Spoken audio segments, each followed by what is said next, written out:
My husband accidentally poisoned me last night, not knowing that that's what was happening. Good morning. Good morning. I knew I needed to say this out loud before we start this live,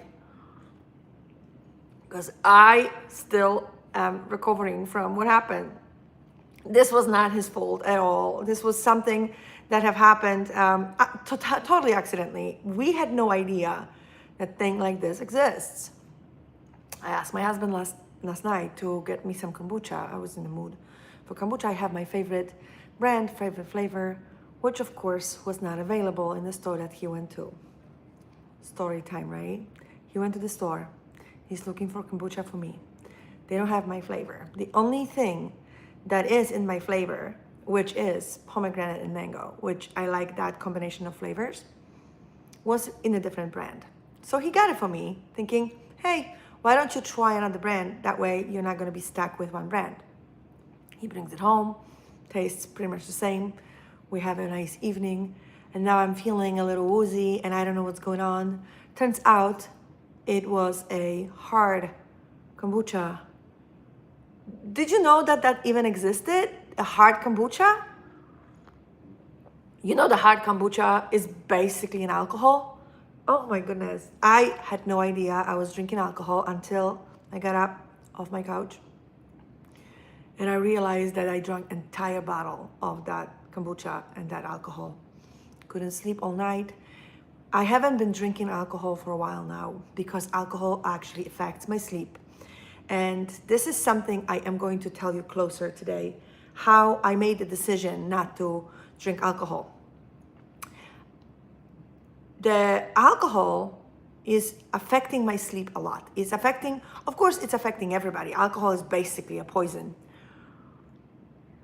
I need a lot of coffee today for that. But anyway, alcohol is a poison. Everybody knows that.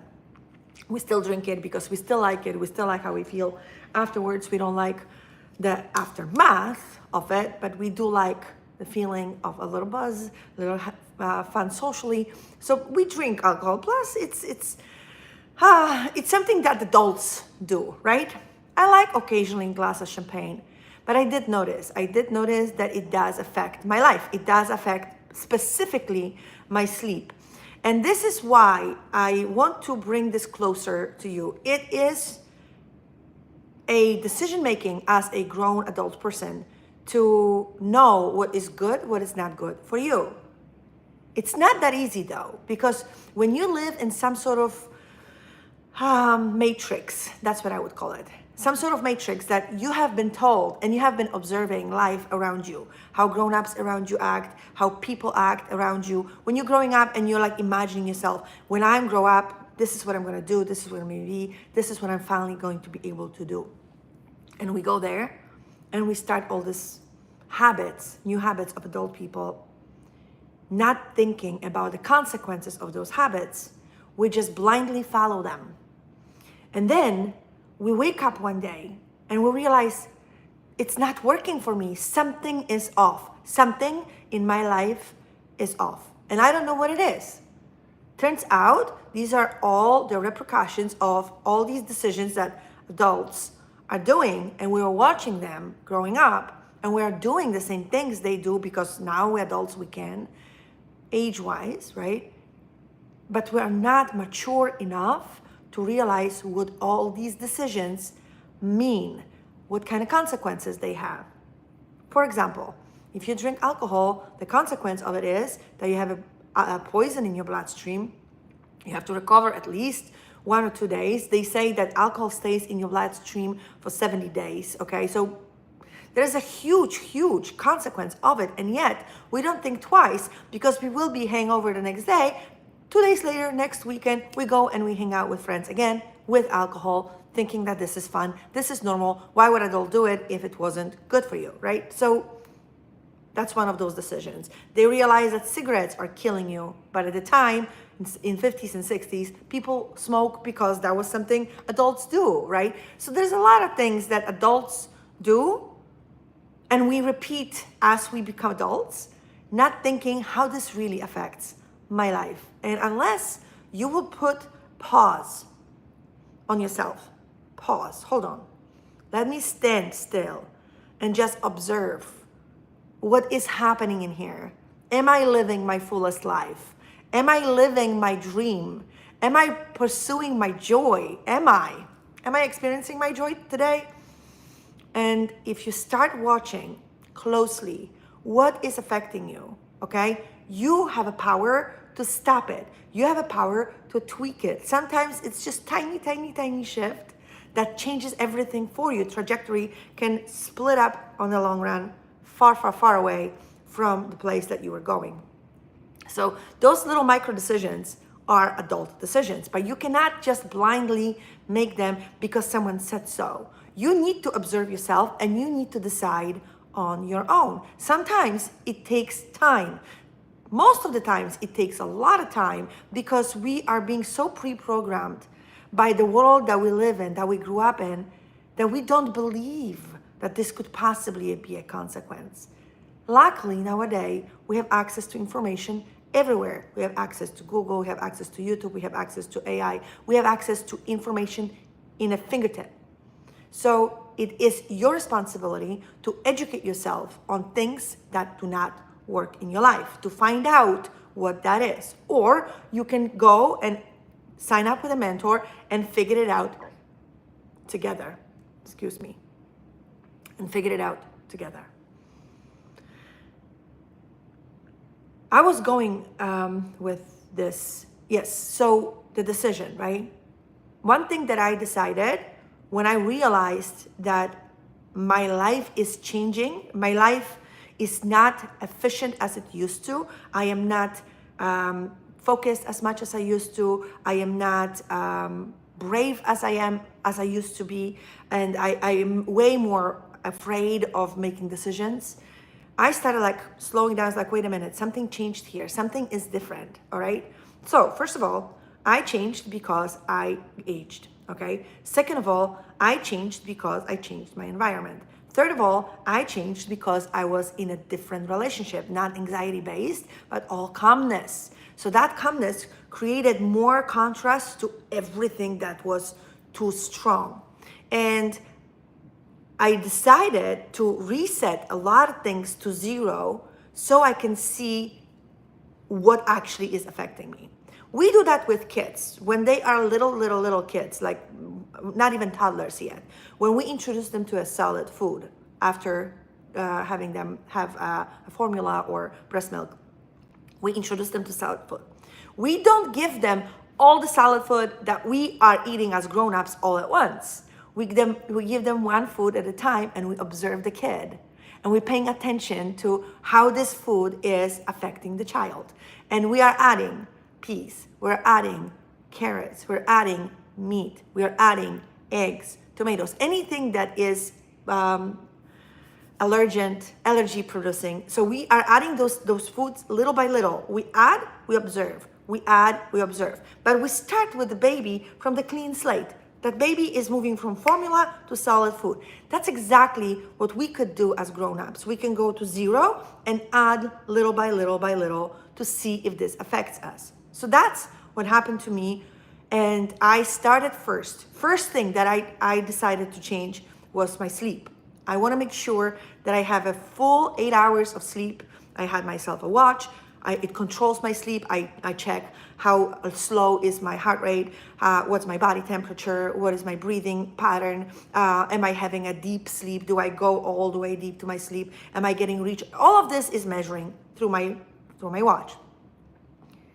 Interesting data that came out of this was that every time I eat carbs late, I wake up at 2 o'clock in the morning. So I cut out carbs. Every time I would drink alcohol, my body temperature would rise so much that I could not breathe, okay? So I cut out alcohol. Every time I would eat protein late, I would not be able to fall asleep because proteins will be processed. So I cut out my protein intake at 4 p.m. So all of these things I started observing about sleep, only sleep. And little by little, I started cutting out and adding in things to my routine so my sleep will improve. That was the first thing. And that was a grown-up thing to do. And that is exactly how I want you to look at your love life. The same thing, okay? Look at the clean slate. Wait a minute.